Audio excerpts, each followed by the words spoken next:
welcome to the Alekhine Defense, The Dark Knight Rises teaser trailer. After our first book on Chessable, Master of the French Defense, we just didn't have enough. And I like the French, but my personal love for fighting e4 is the Alekhine. And this book has been years in the making for me, and a lot of research and countless hours has been spent personally, and I've played the Alekhine many times myself. I've been honored to collaborate with legendary author Grandmaster Roman Djigiashvili and had a tremendous amount of support from expert Darcy Lindy, who's been instrumental in the process of inputting and checking over lines that are being placed into Chessable, which I'm going to go ahead and throw Darcy under the bus too. If there's a notation error, it's him. So,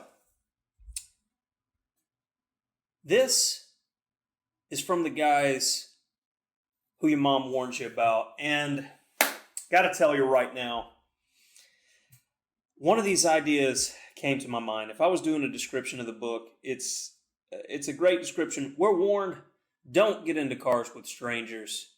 Now, modern day, I call up a guy from Uber, and he takes me right to where I want to go, right in a car with a stranger.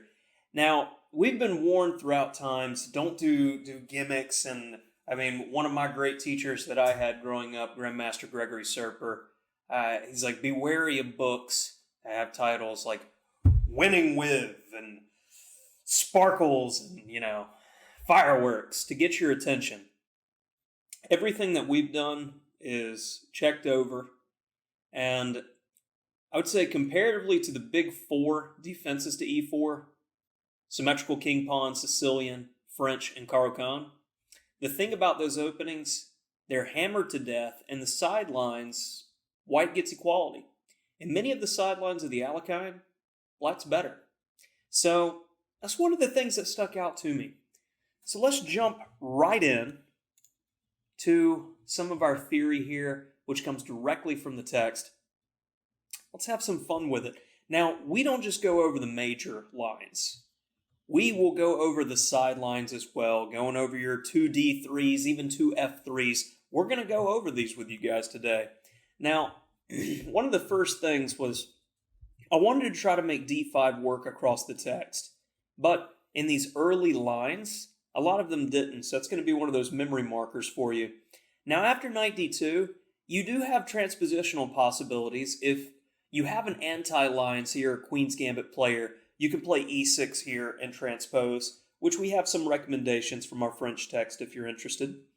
But we feel that genuinely, if you can get your opponent out of their comfort zone, and the King's Indian attack player, he typically wants the g-knight on f3, pawn on g3, bishop g2, castles, and that's his typical position. So anytime you can ruin your opponent's plans, it's already a moral victory. Grab, e5, and just to show you, we make it trappy, we make it tricky. We got bishop c5 here, and e5's defended tactically, because if knight takes e5, no queen d4, I know somebody was thinking it, bishop takes f2, and black's already got the edge. So that's your little taste for d3. Now, let's jump into 2f3, and I had never faced this line. Like, I've played thousands of Alekhine games on ICC, Chess.com, Chess24, Lichess. I've played quite a few and never faced 2f3. So one interesting note about this is if you decide to play d5, after d4, you are transposing into Blackmar-Demer theory. And this is in the main line, actually.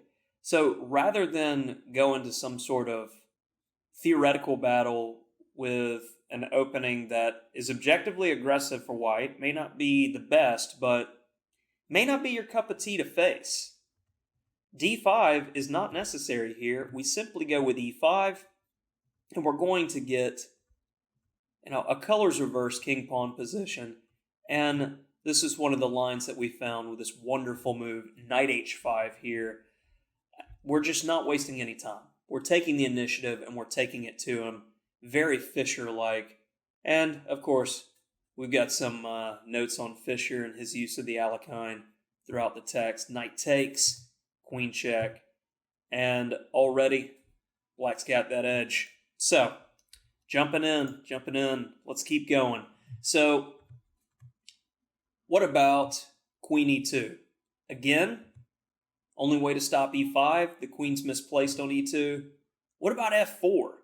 Now it's funny, d6 is the best continuation, and we find very quickly black can pressure white in all of these sidelines and get that edge. So what about move 2, queen f3? Again, e5, and we're seeing that pattern throughout most of our sidelines that e5 is being played. And again, straightforward, simple positions, and we love the tactical continuations where everything works out for us. Just a little bit of tactics for you. So, after bishop g4, let's see. If bishop takes f6, that's working out for us. What about queen takes g4? Okay. Gotta love that. So, queen g3 seems pretty practical, keeping tension. Knight takes e4, there it is. Okay, and all of these lines are relatively forcing where black's getting that edge. So, we're hammering the sidelines. Now we're starting to get to things that are a bit more popular. What about 2 bishop c4? And if you're timid, you got the faint of heart, you can play e5 here if you know the theory. You can play d5 here, and more than likely that's going to transpose into one of our lines that we'll see in later variations. But why play d5 and get equality when you can play knight takes e4 and get an edge right now?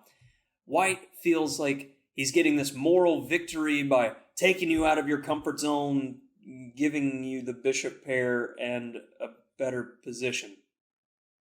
Yeah, about that. So c5, and very natural, we're just going to castle by hand with king h7, rook f8, bishop d7, and then you consider where you want to put the lady, and I'm just saying, open position, bishop pair, make things happen, Captain. So, next, how about 3 knight c3?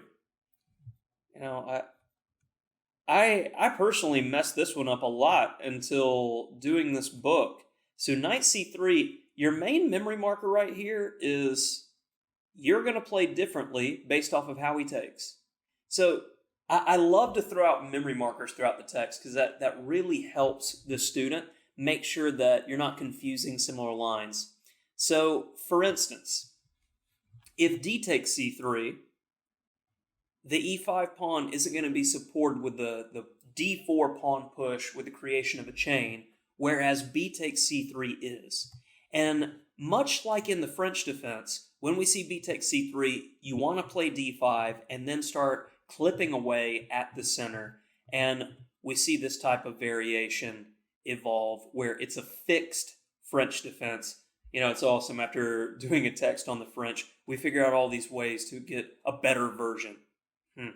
Tasty. So, if b takes c3, we understand d5, and if d takes c3, you start pressuring the pawn immediately, where we get this type of forcing variation, which was played by Spassky, and we've got that example game with Spassky, Nesbedidov, 1959. That is a great one. So, continuing on our Alekhine journey, and we're reaching, in my opinion, the nastiest of the nasty lines of the Alekhine. Keep in mind, I've pretty much gone through all of the modern text on the Alekhine, and those authors definitely get credit throughout our text. So, like Taylor, when Lakdawala, and they did a great job, but we felt like the limitations on the space that they have, we don't have those limitations in Chessable. Chessable says as much as you want, as much as you can, and let's keep improving it forever. That's the beauty and wonder of Chessable. I love it. And we're highly interactive. Check our French defense course, we're constantly in communication with our students, and we're happy to make improvements. No one is perfect, and of course, we're going to drop the ball in some areas, but you can absolutely be rest assured we are going to make it right as fast as humanly possible. So, in this position, many Alekhine authors just kind of shirk the responsibility of 2 knight c3 because it's a book into itself if you're doing it right. Now, we do have some recommendations, like on the Palm Beach Chess YouTube channel, you can go into the check system, which expert Darcy decided to go to in detail for you guys, and you're getting these types of structures and positions. Now, that gives you a secondary variation in chess in general to play. It's an idea. Of course, there are plenty of sidelines. I mean, you can play e5, you can play d5. There's a lot of transpositional possibilities. So, our main suggestion with d5 was not to transpose into the French. And I mean, this is a honeycomb of variations that we cover in detail. But I wanted to dive right in to the dirty for you guys and show you a little taste that if you know your stuff, black comes out better in these nasty tactical e6 lines. So let's look at an example. c5, critical, must be included before any knight c6. Bishop d3. Now, of course, queen h5, big mate threat. Stop that. It is an absolute necessity to play g6. You're going to see it's very important to get that bishop to g7 as quick as we can for tactical possibilities later. D takes c5, so white doesn't have to worry about you capturing. Tickle on that knight on c3. h4, and it looks devastating. It looks aggressive, but we're already looking at clipping that bishop on d3. But he keeps coming. Now, another critical move, queen a5. Let's get it. Looks like he's defending. Clip 1b. Black's g6 pawn is still under pressure, though. Knight c6. So, how are we going to get out of this situation? Most of these lines, we go the other way. And black has avoided the big attack by white. And he skates over to the other side of the board where he has the initiative and is slightly better. Now, these are the sidelines, and time again, as we're going through them, we're seeing it may be nasty from time to time, but black's got it.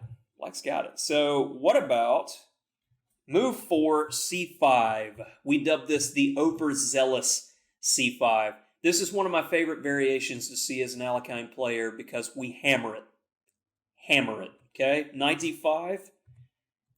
Very important little finesse here, c6 versus e6. They're both roughly equally played in the database. If you play e6, it actually gives white the extra possibility of queen g4. So these little finesses were the things I took the most pride in that other authors did not point out in the past. c6, on the other hand, if queen g4 is played, d6, and black's already better. So knight c3, we're going to get this position, and since the light square bishop is difficult to deal with, we're looking at the idea, much like in the French, of ridding ourselves of our bad bishop. Check.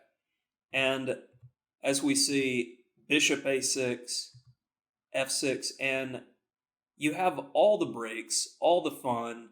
This is the real theory of the Alekhine in motion right here, and I just love it because white has overextended, making it easier for us to do the coiled spring thing, and we're making it happen. So f6, and let me just show you. Got to give you some novelties in this little video here. F takes e5. What about my bishop? What about your bishop? Because your lady's stuck over there. Can you feel it? Knight h3, knight b4, and knight h3 prepares the counterattack, but, you know, we get these types of lines, and it's just a fantastic endgame, and it's good for you. We analyzed that in detail, no worries. I just, you know, I'm getting myself excited about this. So let's look at another variation that I dubbed this the Tate Variation, named after international master Emery Tate. With respect, I played Tate many times in tournament play. He passed away a couple years ago now, and his Wikipedia page labels him a swashbuckling tactician.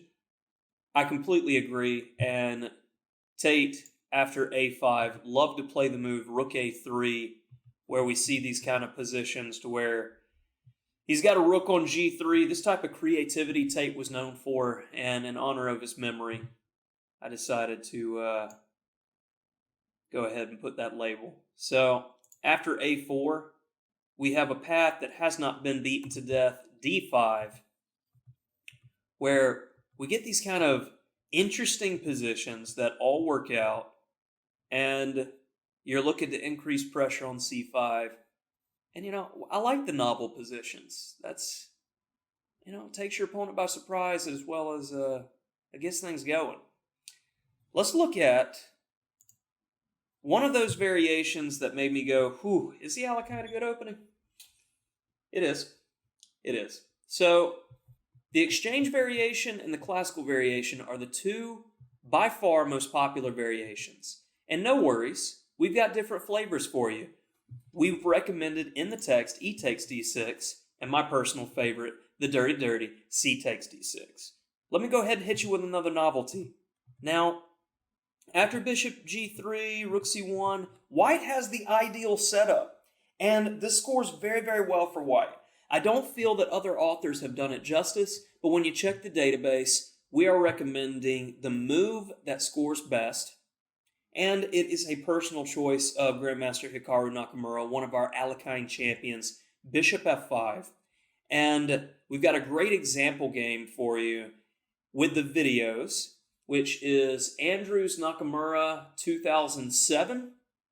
It was the game that, when I saw it, I immediately was sold on playing the Alekhine defense, and I've been playing it ever since. So after bishop f5, bishop e2 is a move that really puts a damper on our plan, which our main dream is after knight f3, say d5, c5, knight c8, bishop e2, bishop g4, castles. We get to this type of position where this is the Alekhine dream position, where black's idea is this knight is already hitting d4, the bishop's hitting d4, this knight's going to travel to f5 to hit d4, and white's going to have some serious issues with defending that d-pawn. Now, this is the main point of this stutter step with bishop f5. We cannot go immediately to g4, of course, to pin the knight, and moves like knight c6, which is the main line in the database, white has the crushing response of d5, and our pieces get kicked around. We don't get to play d5. We don't get our ideal position. And I believe white's scoring something like 65 to 70% win from this. Whereas bishop f5, it's about level. A couple percent points for white, as normal with that first move edge. But what I really liked about this line was initially, we had looked at knight c6 here and then e5, but when I got my Beast Engine computer and he started working away on this, we get ready for it. e5. It works. You get such nasty compensation here. This is one of those lines, it's a sideline within the exchange, but if your opponent ever walks into it, he's got the deep doo-doo on his hands. So bishop takes d5, e takes d4, and you're going, Tillis, this is looking kind of sketchy. All right, I'm going to leave you with a position, though. Knight takes c5. Notice that d3 square. So, activity. White's kind of stuck. I want you to put this position in your engine and play around with it a bit. You see what I'm talking about. It's intuitive, and it's nasty. This is the dream. This is the Alekhine dream right here. Next, one of those lines that give people pause. What about the four pawns attack? Huh? Now, one of our champions of the Alekhine, Grandmaster Alexander Bortner. And he is our modern day highest rated player in the world who on a regular basis plays the Alekhine, one of his main weapons against e4. Now, you can make it to 2650 FIDE. Your main weapon is the Alekhine. Can't be too bad. I'm just saying, if everybody knows you're going to play it, and you go in, you play it, and you beat them anyway. Okay, I rest my case. Now, bishop e3, bishop f5, and so far it looks just like the main line. Now let me go ahead and show you the main line, which is very playable for black, but you have to be a psychopath to play it. We have a great example game with Fiddler, I believe it is against Grisha. So d5, and we do not recommend this variation because when you're having to play moves like this, as fun as some of our lines are, I'm not about this life or recommending this life to others. So let me show you. So d5 was the critical move after bishop e7. Well, Bortnik's move is bishop b4. And this prevents d5 altogether, getting a type of game where we can maneuver around and make things happen. So say bishop e2, knight a5 is our key move. And I'm not gonna spoil the surprise. You can go ahead and check out the course if you want some more details on that bad boy. Now, we've reached the last lines, the classical. Those ever important classical lines. And it's funny, all the aggressive attempts, typically black gets fighting equality or is slightly better. The classical is the true challenge of the Alekhine defense. So we're very happy that we were able to provide two options that we're satisfied with. One is what we dub the Carlsen variation with c6, hammered to death, and also some newer sauce for you, knight b6. Now, like I said, French defense author, I'm kind of partial to certain structures, and d5. Oh yeah, you'll see the core idea. Now after knight c3, we get our bishop outside the chain to seal it off. Now, c5, and we're looking to rid ourselves of the bishop, get our wonderful French pawn structure, expand, get equality, and get some new, interesting positions. Now, I hope this Alekhine overview has gotten you excited about the course because I really feel like this is one of my best works. It's going to change theory some, and it's going to get people excited about playing against e4. I mean, there's all these responses, Benoni, King's Indians, fun things that you can play against d4. But against e4, I mean, we got the Sicilians, but everybody and my mom knows the Sicilian defense, and it's just, you know, what about going outside that beaten path? Playing, you know, what is it, number 5, number 6 in popularity? Promise you, you will not regret it. You'll have some fun with it. Big thank you to all you guys for supporting. And Chessable, amazing, amazing. Check out all their courses because it's just sweet stuff. Love it.